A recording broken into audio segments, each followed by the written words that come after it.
கடந்த அக்டோபர் மாதம் கோலாலம்பூரில் நடைபெற்ற 47வது ஆசியான் உச்சநிலை மாநாடு மற்றும் அதன் தொடர்புடைய கூட்டங்களை நடத்தியதற்கான மொத்த செலவு 184.4 மில்லியன் ரிங்கிட் என்று மதிப்பிடப்பட்டுள்ளது.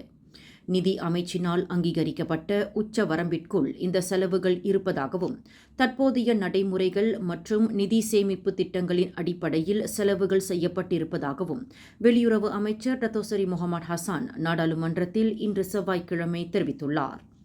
மலேசியா தலைமையேற்று நடத்திய இந்த உச்சநிலை மாநாட்டிற்கான ஏற்பாடுகள் இந்த ஆண்டு தொடக்கம் முதல் முறையாக திட்டமிடப்பட்டு பொதுமக்கள் பாதுகாப்பிற்கு இணங்க வெற்றிகரமாக நடத்தி முடிக்கப்பட்டதாகவும் அவர் குறிப்பிட்டுள்ளார். அதேவேளையில் உலக தலைவர்கள் பலர் கலந்து கொண்ட இம்மாநாடு சிறப்பாகவும் சுமூகமாகவும் நடைபெறுவதற்கு தேவையான அத்தனை அம்சங்களும் முன்னுரிமையும் முக்கியத்துவமும் அளிக்கப்பட்டதாகவும் அவர் தெரிவித்துள்ளார். மேலும் செய்திகளை தெரிந்து கொள்ள கீழே இருக்கும் பெல் பட்டனை அழுத்துங்கள்.